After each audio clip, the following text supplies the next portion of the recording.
समस्या हम देखेंगे, देवता के एट्रीब्यूट से मिलान करेंगे कि क्या इसको पर्जन्य देव की प्रॉब्लम्स तो नहीं है। लेकिन हम देखेंगे पर्जन्य देव किस चीज के कारक हैं, वो तो संतान देने के कारक हैं, जिसको लड़कियां ज्यादा हो रही हैं या कोई कंसीव नहीं कर पा रहा है, तो हम देखेंगे कि पर्जन्य देव को चेक करेंगे। लेकिन हमने समस्या वो ना होकर समस्या उसने बताई रिलेशनशिप की और डाइवोर्स की। ठीक है। लिटिगेशन, सिक्स हाउस किस चीज का है? लिटिगेशन, मुकदमेबाजी। एट्थ हाउस क्या है? पीड़ा, परेशानी, समस्याएं। ठीक है जी। तो फिर हमने क्या देखा कि जो है इससे अगला जो देवता है वो राहु का कौन सा है? यम देवता है। तो ऐसा भी नहीं है कि किसी को बॉडी से रिलेटेड कोई प्रॉब्लम इश्यू अगर बता रहा हो तो भी हम चेक करेंगे कि भाई हाँ इसमें यम देव को ठीक करने मात्र से प्रॉब्लम का सॉल्यूशन हो जाएगा। लेकिन हम थोड़ा सा और आगे बढ़ेंगे। इसने बताया कि रिलेशनशिप में प्रॉब्लम है। रिलेशनशिप का जोन साउथ वेस्ट है, और वहाँ के जो एनर्जी फील्ड के जो कारक हैं वो राहु हैं। वहाँ के जो देवता हैं वो पितरदेव और दवारिक देव।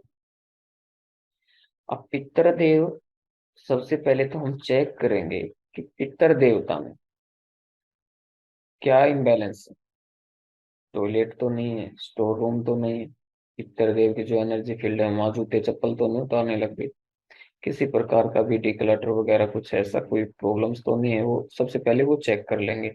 हम क्या करेंगे, सबसे पहले पितर जोन को बैलेंस में लेके आएंगे। ट्रीटमेंट ऐसे नहीं होता, सबसे पहले उसको हम बैलेंस करेंगे। बैलेंस करने के बाद हम उसको, जो एनर्जी है उसकी, अगर वो इंक्रीज है तो उसको थोड़ा सा डिक्रीज करेंगे, तब होता है बैलेंस। उसके बाद हम वहां पे देव इंस्टॉल करेंगे। कोई ऐसी थ्योरी नहीं है विदाउट देवता के इंस्टॉलेशन के अलावा अगर कोई ट्रीट कर दे, वो कोई ऐसा जादू नहीं है। वो तो देवता की जो डिव्स एलिमेंट्स पावर वो लगेंगी ही लगेंगी, वो 100% लगेंगी। इससे अलावा कोई कहे कि वहां पे ये चीज रखवा देंगे ट्रीट हो जाएगा, वो रखवा देंगे ट्रीट हो जाएगा, नहीं होगा। सामग्री रख सकते हैं, जैसे 72 आवर्स के लिए मैं रखवाता हूँ, वो भी पिन पॉइंट पे ही रखना होता है, वो भी वर्क करती है। लेकिन वो परमानेंट, बोलो आपकी परमानेंट वर्क है, मैं बोलूंगा नहीं, परमानेंट वर्क उसमें नहीं करेगी वो चीज। वो एक बार रिजल्ट देगी, ठीक है। उसके बाद परमानेंट जो ट्रीट होगा वो इंस्टॉलेशन का ही होता है, देव इंस्टॉल का। ठीक है। अब उसमें हमने इस चीज को पकड़ लिया कि हाँ ये पितर देव की एनर्जी फील्ड में प्रॉब्लम है इनको। और साथ में दवारिक क्या करते हैं? दवारिक देव जो होते हैं वो रक्षक होते हैं, जो रिश्तों को बचाते हैं टूटने से, या उस परिवार में जो रह रहे सदस्य हैं उन सबकी रक्षा के जो कारक हैं वो दवारिक देव हैं। अब कोई भी परेशानी आए, उससे उसकी रक्षा हो जाए तो दवारिक देव। ठीक है। लेकिन प्रॉब्लम इसके साथ साथ में कहाँ तक पहुंच गई है? सैटर्न पे। सैटर्न क्या दे रहा है? 6 और 8, झगड़ा भी दे रहा है पार्टनर के साथ, और मुकदमेबाजी भी दे रहा है, और साथ में पेन भी, पीड़ा भी दे रहा है। ठीक है। जो बंदे को मानसिक, क्योंकि वन जो है खुद का हो गया, सेल्फ का, उस बंदे को मानसिक पीड़ा भी मिल रही हो, हरासमेंट, तो क्या करने मात्र से, कहाँ पे हथौड़ी लगानी है? पितर देव पे, दवारिक देव पे। और सैटर्न का जो इसमें हम देखेंगे, जो रिश्तों का जो है मित्र, मित्र देव की जो एनर्जी फील्ड है, उसको ट्रीट करने मात्र से बंदे को 1 घंटे के बाद रिजल्ट ऐसे होते हैं। वो रिजल्ट 1 घंटे के बाद रिजल्ट मिलेंगे उसकी। ठीक है जी। समझ में आ गए यहाँ तक? ठीक है ठीक है। हम्म। अच्छा, एक और इसमें जैसे कि मैं बता दूं मैं आपको, कई दफा हाउस के जो एंट्रेंसेस होते हैं, कोई बिजनेस लेवल पे या कैसे भी करके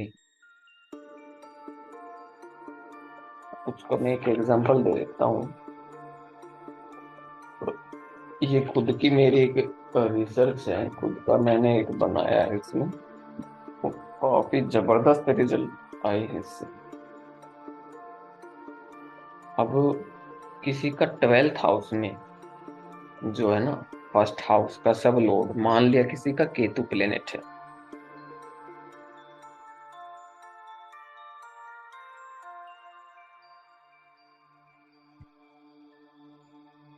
फर्स्ट हाउस का जो है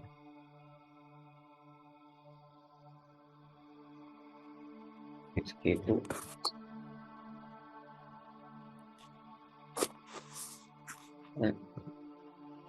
डिपेंड ऑफ 12th हाउस।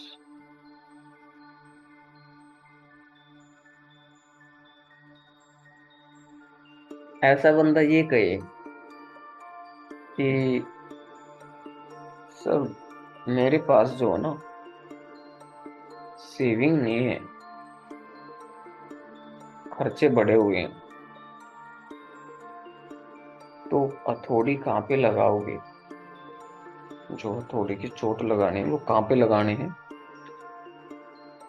वो S7 में लगाने हैं जी, कहीं नहीं लगाने, सिर्फ S7 में हथौड़ी लगानी है। बंदा कहे कि एक्सपेंडिचर है जी, लॉस है, बिजनेस में भी लॉस है, हर तरह से लॉस में रहता हूँ, दिमाग उड़ा उड़ा सा रहता है, समझ में नहीं आता क्या करूँ क्या ना करूँ, खर्चे इतने बढ़ गए हैं हद से ज्यादा। तो एक तो देखो, खर्चे का जो बढ़ता है वो खर्चा किस वे में बढ़ा हुआ है, हम ये भी देखेंगे कि वो खर्चा बढ़ा क्यों है, कारण क्या है। ठीक है, तो कारण जो हमें जो बताएंगे ना, जो कारण बताएगी वो हमारा जो एमडी है, हमारे जो एमडी है, एडी है या पीडी है, और उनके अंदर जो प्लेनेट है। ठीक है सर, वो प्लेनेट का जो है वो टेनेंटेड है, यूटी है, तो वो बताएगा। उसके बाद एनएल बताएगा, एनएल रिजल्ट देता है, उसको वेरीफाई सब लोड करता है। ये इतनी सी कहानी है। अब एक और मैं आपको बता दूं, महादशा जो लोड है, मान लिया किसी का हुआ सैटर्न, ठीक है जी, और अंतरदशा का जो लोड हुआ वो हुआ वीनस, और किसी की प्रत्यंतर दशा का जो लोड है वो हुआ मरकरी।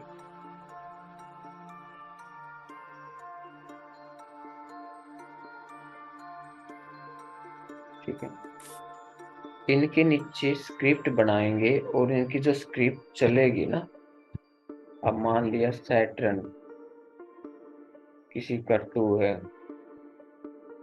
सेकंड हाउस में प्लेस्ड है, विनस 6th हाउस में प्लेस्ड है, और मरकरी 11th हाउस में प्लेस्ड है, और इनमें से ये अनटेनांटेड हुए और सबलोड भी सबसे जबरदस्त रिजल्ट कब देगा? अगर मरकरी 11th हाउस का ही सबलोड हुआ और अनटेनांटेड हुआ। ध्यान से सुनना मेरी बात को, 11th हाउस का जो सबलोड है वो मरकरी हुआ और अनटेनेंटेड यानी कि यूटी हुआ, तो सबसे पहले अपने 11th के रिजल्ट देगा वो, जहां पे वो प्लेस्ड है, जिस हाउस का वो ऑक्यूपेंट है, जिस हाउस को ऑक्यूपाई करके बैठा हुआ है। उसके बाद जिस हाउस का वो सिग्निफिकेटर है, मान लिया अब जैसे मरकरी साथ में किसी उसको दिया 2, 3, ठीक है, और 6, ये भी अगर मरकरी ने दिया,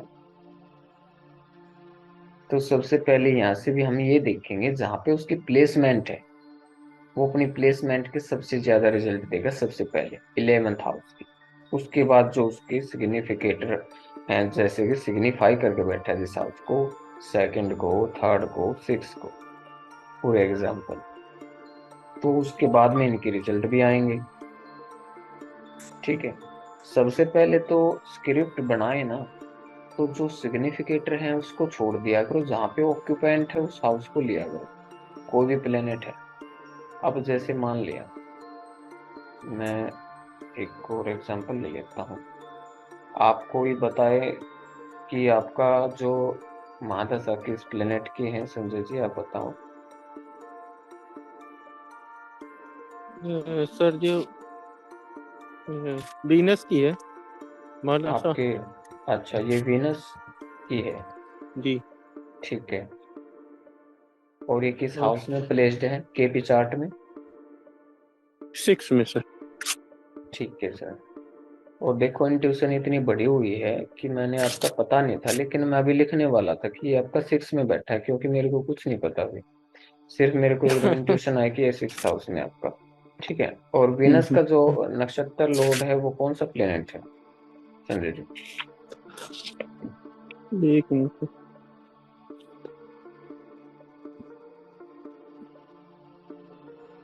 वीनस का राहु है सर। राहु है। और ये कहाँ पे प्लेस्ड है केपी ये चार्ट में? 8 में है सर। 8 एट्थ में। में है। और इनका जो सब लॉर्ड है वीनस का? वीनस का सब लॉर्ड वीनस ही है सर। वीनस। तो ये क्या बता रहे हैं यहाँ पे, आपका कॉम्बिनेशन सिक्स एट से हो गया, जी। सोर्स बन गया सिक्स हाउस, लिटिगेशन, पैसे का फंस जाना है ना, पैसे का रिकवरी ना होना, ठीक है, कर्ज, कर्ज हो जाना, कर्जा बढ़ जाना, एट्थ हाउस आ गया ना, परेशानी, पेन, पीड़ा, तो ये मिलेगा सबसे पहले आपको। ठीक है। बाद में ये क्या देगा वो अलग बात है, सिग्निफाई, जी। जो सिग्निफिकेटर होगा वो बताएगा। तो अगर मैं कहूँ आपको कि जैसे वीनस अनटेनेंटेड है या टेनेंटेड है, ये और मेरे को बताओ आप प्लीज। वीनस सर जो है वीनस अब कैसे टेनेंटेड है। अनटेनेंटेड है, यानी कि नहीं ये नहीं, किसी, टेनेंटेड है सर, टेनेंटेड है। टेनेंटेड है, टेनेंटेड है। जी। ठीक है।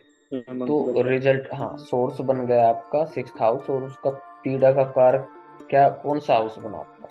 अब बोलते हैं कि सर ऐसा क्या है कि वीनस इसका मतलब कुछ बताएगा नहीं, तो इसका मैटर क्या है? मैटर ये है भाई, ये होता है सोर्स, ये जो होता है ना ये सोर्स होता है कि परेशानी कहाँ से आएंगी, परेशानी आएंगी कहाँ से, कोई तो बेस होता है ना उसका परेशानी का।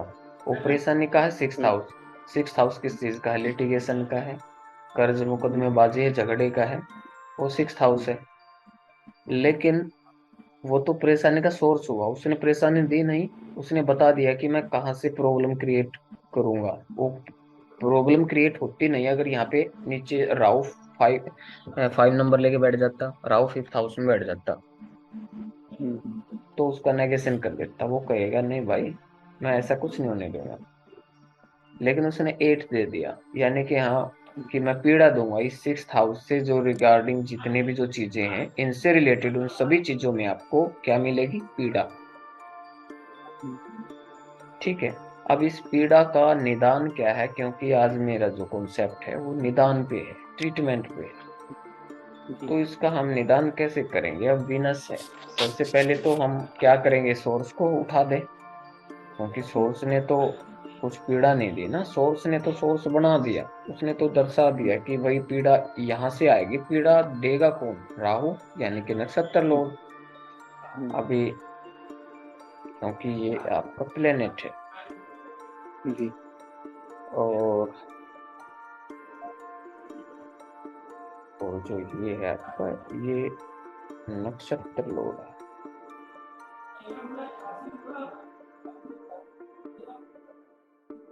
नक्षत्र लोड है, और जो ये आपका सब लोड है। Yes sir. ठीक है। तो सिक्स एट सिक्स आ गया जैसे, तो हमने क्या किया? अब समस्या किस प्रकार की है, समस्या बताओ आप, संजय जी अभी बताओ आप, समस्या किस प्रकार की है आपको? कर्जे से रिलेटेड है, रिलेशन से नहीं, रिलेटेड है? ऐसा कुछ नहीं है सर, ना कर्जा है ना ये है, बल्कि हमारा ही पैसा आपका पहले से। पैसा फंसा हुआ है? हाँ फंसा है, बहुत आते ही है पैसा। पैसा फंसा हुआ है ना? हाँ पैसे आ नहीं रहे हैं, ये कि आ नहीं सोर्स रहे। ऑफ सोर्स, हाँ सोर्स 6 हाउस है, ब्लॉक पैसे है। हाँ ब्लॉक है ना, रिकवरी नहीं हो पा रहा, मैंने क्या बताया। तो समस्या हम्म, है पैसे।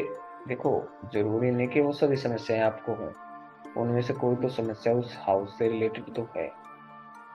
हम्म। ठीक है। ये सोर्स ऑफ इनकम इस समय ब्लॉक। ब्लॉक है। ठीक है ना, तो 8 हाउस ने क्या दिखाया कि भाई इससे रिलेटेड, इस पैसे से रिलेटेड मैं पीड़ा दूंगा, पैसे का जुगाड़ नहीं होगा।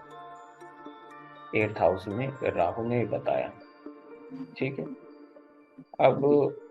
वो कौन सी ऐसी देव शक्ति, देव ऊर्जा है जो हमें ये दिखाए कि जो हमारे जो ब्लॉकेज हैं वो हट जाए? और राहु में तो पैसे की जो सेविंग का जोन है वो हमारा वेस्ट साउथ वेस्ट है। जी। और जो W2 है वो दवारिक देव की एनर्जी फील्ड है। अगर आप दवारिक देव को, वहां की एनर्जी फील्ड को बैलेंस कर लोगे और वहां पे एक दवारिक देव को इंस्टॉल कर दोगे तो इस समस्या का आपका निदान हो जाएगा। इतनी सी बात है, कोई बड़ी रॉकेट साइंस नहीं। W2 में क्या करना पड़ेगा सर? अब W2 में आप नंदी बैल होते हैं, जैसे नंदी की जो आती है ना ब्रास मेटल में, हम्म। वो रख दो आप, काम हो जाएगा आपका। 3D से कर लो आप ट्रीट।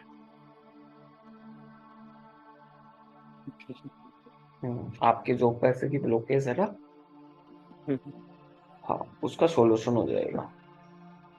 और आपकी जो अभी देख लेते हैं आपका पूरा एक, और मैं देख लेता हूँ आपकी जो अंतर्दशा है वो बताना उसका प्लेनेट। सन। सैटर्न। नहीं सन नहीं। सन, सन। जी। जी। सन आपका 5th हाउस में प्लेस्ड है। फिफ्थ में सर। ओ, आज तो ये क्या चल रहा है मेरे को तो पता ही नहीं। चलो, और नक्षत्र लोड बताओ आप। सन का नक्षत्र लॉर्ड, सन का नक्षत्र लॉर्ड शनि है सर। सैटर्न। सैटर्न तो आपका मजबूत होना चाहिए। हाँ सैटर्न सेकंड का, हाउस में प्लेस है। Okay, okay, NL. और सब लोड बताओ आप। एक मिनट सर, सन का जो है नक्षत्र शनि है सर, और सब लॉर्ड शनि है। ओके। ये एनएल खुद ही सूर्य है और एसएल जो है शनि है। एनएल खुद सूर्य है, सूर्य अपने ही नक्षत्र में है।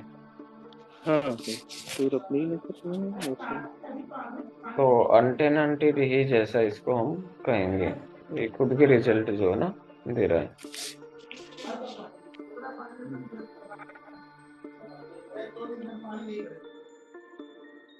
लगन क्या है आपका संजय जी? लगन हमारा टॉरस से सर। तो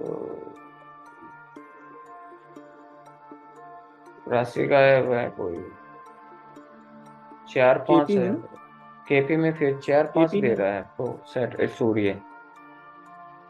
से 5 दे रहा है। ओनली 5 राशि गायब है फिर। तो राशि सेवंथ राशि गायब है हम्म। सर। तो 5th हाउस किस चीज का है? 5th हाउस से रिलेटेड आपको पैसा आएगा। हाँ ये तो पक्का। ठीक है। अब अच्छा, जो ये पैसा, कैसे पता है सर? ये तो सेकंड एसएल से पता चलता था ना? इससे भी पता चल गया? अरे स्वाद तो ये टेस्ट ऑफ रिजल्ट क्या है? सब लोड को आप क्या समझते हो? सारा खेल तो सब लोड पे है। नहीं, सब लॉट तो सेकंड में प्लेस है, लेकिन फिफ्थ तो फिफ्थ के आप एक, रिकॉर्डिंग ही पैसा आता है। हाँ हाँ, अभी अभी देखो, एक बात मैं आपको समझाता हूँ। अभी राहु पे ऊपर चले जाओ। आपका ये एट्थ ना, एट्थ है ना जो, जी जी। ठीक है। अब ये एट्थ के साथ, और अगर मैं इसको को वीनस की जगह मान लो आपका यहाँ पे मरकरी हो जाता, ठीक है। और जी ये आपका यहाँ पे 11th दे,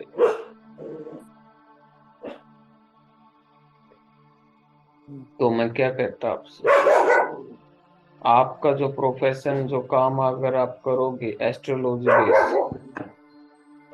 या घर में आपने कोई तंत्र मंत्र क्रिया भी कर ली, तो उससे आपकी जो है ना, काफी गेन एंड प्रॉफिट मिलने वाला है।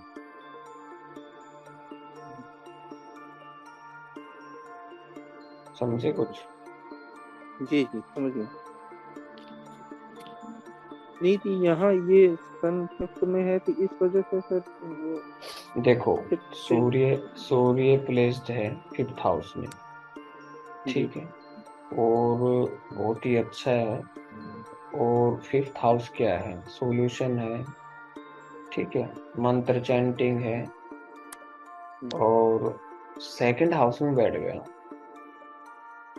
धन कहाँ से आएगा? फिफ्थ हाउस से। ये प्रैक्टिकल अनुभव मैं बता रहा हूँ, किसी बुक में या कोई भी एस्ट्रोलॉजर आपको ये बता के ये नहीं चलेगा कि ये ऐसे कैसे बताया। मैं आपको बता रहा हूँ पहले। ये वीडियो रिकॉर्डिंग है, ये यूट्यूब पे भी जाएगी, सब इसको देख भी लेंगे। वो भी कुछ उनको भी पता लग जाएगा कि मैंने कैसे बताया, जी ठीक है। जी। और आपकी जो जो प्रत्यंतर दशा है, वो बताएं आप। मुझे तो सनी है सर। सैटर्न है, नहीं, सन। सन है। जी सर। ओके, सेम स्क्रिप्ट होगी प्रत्यंतर दशा में भी। तो अभी तो आप सॉल्यूशन देना स्टार्ट कर दो, पैसा अपने आप आ जाएगा। जरूरी नहीं कि सॉल्यूशन से ही आए, पैसा आएगा आपके पास।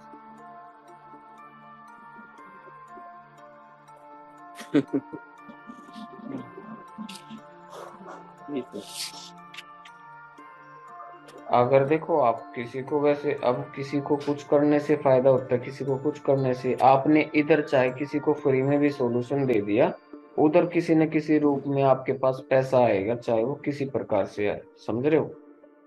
जी, समझ गया, समझ गया। ऐसा नहीं है कि आपने किसी को सॉल्यूशन देना है उससे आपने पैसे लेने हैं, जरूरी थोड़ी है। आपने तो सॉल्यूशन दिया, अपना कर्म किया। ये थ्योरी क्या है? असल में जो एस्ट्रोलॉजी है ना, ये क्या है, ये एक मतलब गैजेट है। ये एक गैजेट है, एक कर्मा थ्योरी है, ठीक है। और इसको अगर हम ये सोचें कि हमारी कोई भाग्य को बदल देगी, कोई ऐसी वो चीज है, ऐसा कोई जादू मैजिक है, ठीक है। ना तो हम बाबा है ना हो जहाँ की हम पर्चे पे पहले ही लिख के बता दें कि कौन आया है, कहाँ से आया है, ठीक है। उससे क्या है, उससे क्या होगा? जो पर्चे पे इतना लिख के बताते हैं, आप सोचो समझे, तो वो ये क्यों नहीं बताते कि आपके घर में फलाना चीज उस जगह पे रखी है। जब आपके घर से निकलते हैं ये चीजें आती हैं, आपके घर के बैक साइड में उस बंदे का मकान है, और ऐसा ऐसा जो भी है ना, मैप बना के दे दो फिर।